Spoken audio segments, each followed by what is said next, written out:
ते से भगवतो अरहतो सम्मा सम्बुद्धस्से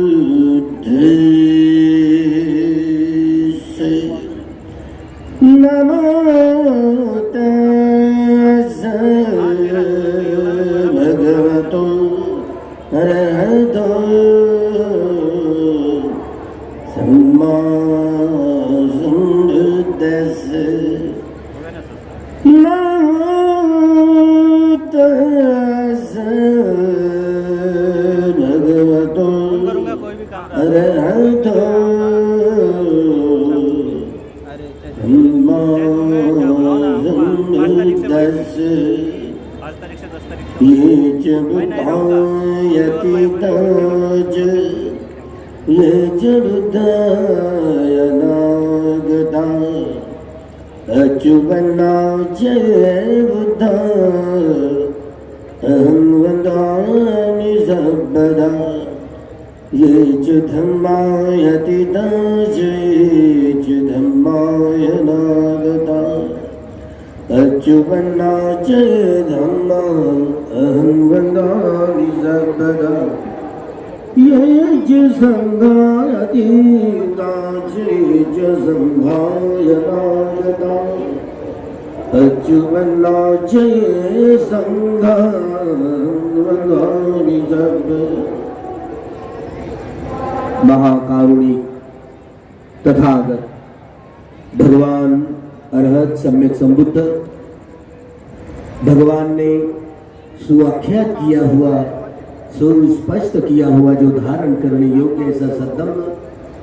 और ये संग गुणों को धारण करते हुए अपने भीतर की सारी अविद्याओं को दूर करते हुए आर्य सत्य का जिन्होंने साक्षात्कार किया हो भगवान का वह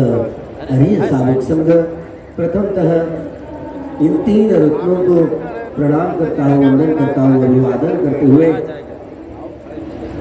जिन जिन महानुभावों ने जब जब भी कहीं भगवान बुद्ध की वाणी पर कहीं संदेह उत्पन्न हुआ हो कहीं विचिकित्सा उत्पन्न हुई हो तो बार बार पूजनीय भिक्षु संघ द्वारा संज्ञान बुला करके भगवान की मूल वाणी की बार बार संज्ञान करके सुरक्षित की उन महानुभावों की याद कर उनके ऋण को याद करते हुए इस धम्म मंच पर विराजमान पूजनीय भिक्षु संघ और जिस भूमि पर 68 साल पहले बोधिसत्व परम पूज्य डॉक्टर बाबा साहेब अम्बेडकर जी द्वारा इस पवित्र दीक्षा भूमि पर 7 लाख लोगों को 3 शरण 5 शील और 22 प्रतिज्ञाओं की सुंदरता की झालर चढ़ाते हुए भगवान के सद्धर्म को कथन किया। ये सामुदायिक धम्म क्रांति का ये महोत्सव इतने साल बीत गए लेकिन जो धम्म धम्म कहते धारे तीति धम्मा आर्य सत्यों का साक्षात्कार करते हुए सद्धर्म को देखा जा सकता है पाया जा सकता है। बहुत साल बीत गए बार बार एकायनो अयम भिक्खवे मग्गो सत्तानंद विशुद्धिया कहते थे एक ही मार्ग है दूसरा कोई मार्ग है ही नहीं जो मुक्ति का मध्यमा प्रतिपदा बार बार धम्म चक्र प्रवर्तन सूत्र में भगवान ने जो बात कही यही तो मध्यम मार्ग है। जो कोई भगवान बुद्ध के सैद्धांतिक एवं व्यावहारिक पक्ष जो हमको सीधे सरल के रूप में समझा ही नहीं सके भगवान थे। भगवान का जो आर्य सावक अलग अलग 6 प्रकार की अभिज्ञाओं में परिपूर्ण जिन्होंने प्राप्त की थी वे लोग अलग अलग 390 प्रकार के चरित्र वाले मानस वाले लोग उनके पास जाया करते थे तो अपने भीतर के स्वभाव को जानते हुए उनको शमद भावनाओं के कम्मठान प्रदान किया करते थे जिसके आधार पर यह क्षणिक समाधि से लेकर उपचार समाधि और उपचार से लेकर अर्पणा समाधि तक पहुंच पाने की यह सम्यक समाधि की ओर बढ़ने की आशा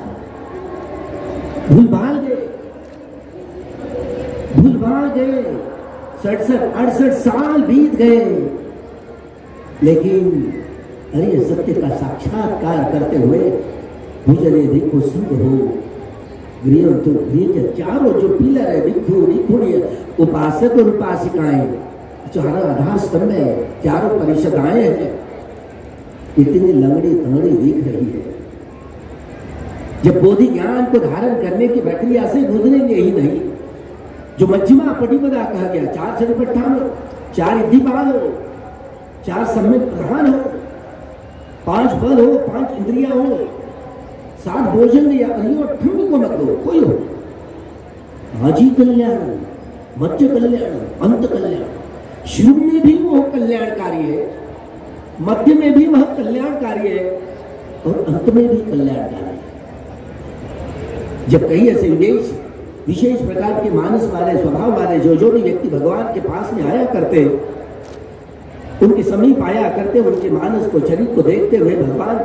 उनको समस्त भावनाओं के कम्मठ ठान प्रदान किया करते थे। और यूं ही कम्मठ समस्त भावना चित्त शांत हो, एकाग्र हो, समाहित हो, एक कुशल चित्त की समाहितता, एकाग्रता स्थापित करने के लिए यह समस्त भावनाओं के कम्मठ ठान नाना प्रकार से अलग अलग देशों में जाकर के आया। इन समस्त भावनाओं के कम्मठ ठानों का भी अभ्यास विभिन्न रूप से किया जाता है। तालमेल नहीं है, तालमेल नहीं हो रहा। अलग अलग महायान, हीनयान, तंत्रयान, मंत्रयान किसी संप्रदाय में बटे हुए हो। बाबा साहब ने भगवान की मूल वाणी जो भगवान के 82,000 धम्मस्कंद और अरहतों के 2,000 धम्मस्कंद, जिसमें 84,000 धम्मस्कंद में यह सब धम्म समाया हुआ, संग्रहित। जो कोई व्यक्ति भगवान के समीप आते, भिक्षुओं के समीप आते, उनको जो शमन भावनाओं के कम्मठ ठान, इसलिए बड़ा चंचल चपल चित्त उसको समाहित करने के लिए कम्मठ ठानों का अभ्यास किया करते। इसके बाद में जैसे विपश्यना का अभ्यास, विपश्यना कम्मठ ठान जो सम्मस्त ज्ञान, उदय ज्ञान, भंग ज्ञान, भय ज्ञान, आदिनव ज्ञान, निपिदा ज्ञान, मुच्चित कामिका ज्ञान, जो पटिसंख्या ज्ञान, संखारोपेक्षा ज्ञान, अनुलोम ज्ञान, ये नींव के पत्थर है। एक एक ज्ञान की प्रक्रिया से जैसे जैसे गुजरना आया, अगर मार्गदर्शक नहीं मिला, बाबा साहब ने 22 प्रतिज्ञाओं के बीच में 12वीं जो प्रतिज्ञा है, 12वीं 10 पारमिताओं के घड़ों की बात कही गई है। 12वीं ये दुख चक्र, भव चक्र, लोक चक्र तोड़ने के लिए जो मेरे भीतर है, मैं हूं, मैं अरे किसे मैं मेरा कहे जा रहे हो, ये न काया मेरी है न मन मेरा है, किसको मैं कहूं। विपश्यना इस कम्मठान के आधार पर सभ्य संखारा अनित्याति, सभ्य संखारा दुखाति, सभ्य धम्मा अनंताति, यदा पर्याय पश्यति अथवा निपिंदति दुखे, यही समग्र शुद्धिया। एक ही मार्ग है, अनित्य लक्षण, दुख लक्षण, अनंत लक्षण वाला इस नाम रूप के प्रपंच के टुकड़े टुकड़े करने की प्रक्रिया से गुजरे तो सम्मत ज्ञान, उदय ज्ञान, भय ज्ञान, भंग ज्ञान, भय ज्ञान, अभिनव ज्ञान, निपिदा ज्ञान, मूर्छित काम्यता ज्ञान, पटिसंख्या ज्ञान, संखारोपेक्षा ज्ञान, अनुलोम ज्ञान, अंधयानीति भिक्खवे, वेदनायानीति भिक्खवे, आमंत्रयानि भिक्खवे। भिक्षु आखिरी का महापरिनिब्बाण सूत्र में भगवान ने जो उपदेश किया, महापरिनिब्बाण सूत्र में आमंत्रयानि भिक्खवे, भिक्षुओं को आमंत्रित करते हुए वेदनायानीति, वेदना को छोड़ना नहीं। अंजकंवा अम्मा कंवा सती संपजन्म न रंचती, खय धम्मा संखारा अपमादेन संपादेत, खय धम्मा वही धम्मा। तो भले इसी 10 मील के पत्थर, ज्ञान के पत्थर, अगर मान लो कल्याण मित्र नहीं है, जिस व्यक्ति के 10 पारमिताओं के घड़ों की परिपूर्ति नहीं हो, तो व्यक्ति को आर्य सत्य का साक्षात्कार करना ही नहीं आता। कैसे कर पाएंगे?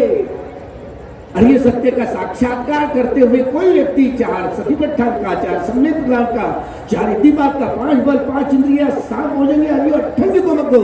क्रमशः जो बोधि ज्ञान धारण करने की प्रक्रिया से गुजरेंगे,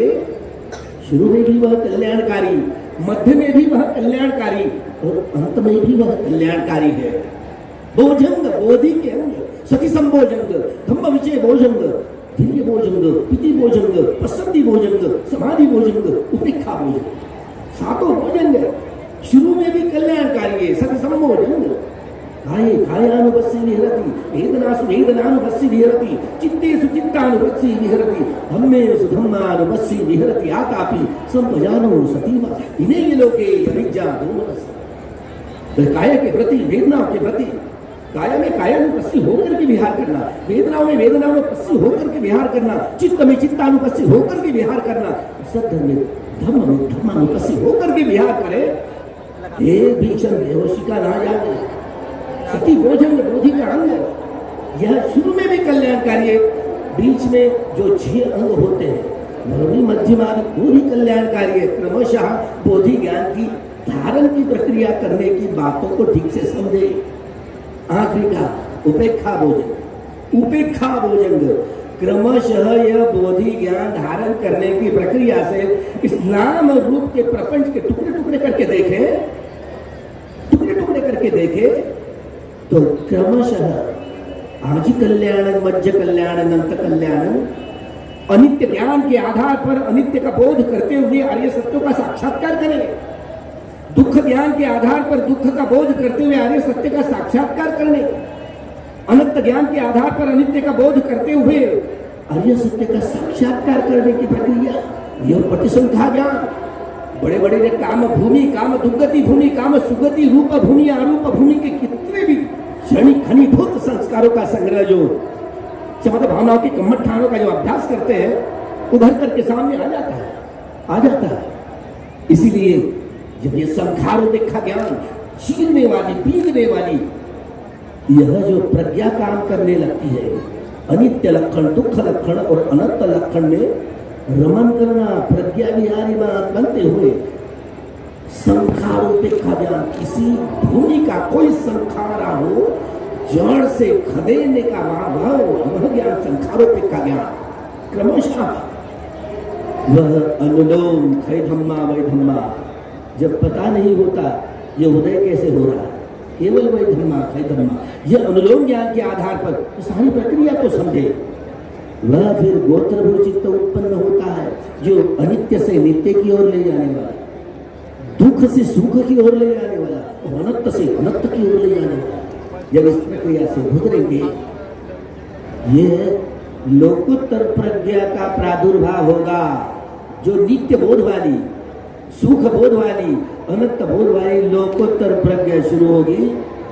तो सारे लोकीय शरीर, लोकीय मन बंद हो करके लोकोत्तर ज्ञान का एहसास होगा, रसास्वादन होगा। सद्धर्म का रसास्वादन करेंगे तो अरिय सत्य का साक्षात्कार करोगे। अपने मन के स्वभाव को जड़ से बदलना है। इसीलिए बाबा साहब ने बुद्ध धर्म यही रिवोल्यूशन है, क्रांति है, ब्राह्मणवाद प्रतिक्रांति है। यह शब्द महाकुशल चित्त के बोधि सत्व का महाकुशल चित्त है जो मनुष्य को जड़ से बदलता है। मनुष्य को सुधारने से वो बदलेगा नहीं, मनुष्य को जड़ से उनके स्वभाव को बदलना है। हम सब लोग चाहे अपने आप को किसी संप्रदाय के, किसी देश में रहने वाले हो, किसी वंश के हो, राग मूलक, द्वेष मूलक, मोह मूलक, बुद्धि मूलक, भय मूलक, वितर्क मूलक, नाना किस्म के स्वभाव वाले व्यक्ति हो। अब जो व्यक्ति ऐसे स्वभाव का है, जो व्यक्ति आर्य सत्यों का साक्षात्कार करेगा, निश्चित रूप से बदल गया, रिवोल्यूशन बदल गया। केवल और केवल संबोधि ज्ञान के आधार पर ही मनुष्य बदल सकता है। तो यही बातें जैसे जैसे बहुत मत भिन्नताएं, इसलिए संज्ञान की जरूरत है। भिक्षु संघ को संज्ञान की जरूरत है। मैं इस पवित्र दीक्षा भूमि पर आह्वान करता हूँ कि भिक्षु संघ संज्ञान को बुलावे। मैं आह्वान करता हूँ एक जिम्मेदार भिक्षु के नाते, ताकि भगवान की वाणी में कोई गड़बड़ी ना हुए, कोई जोड़तोड़ ना हुए। मैं इसी शब्द को विराम देते हुए यही पर रुकता हूँ। भवतु सब मंगलम, भवतु सब मंगलम, भवतु सब मंगलम।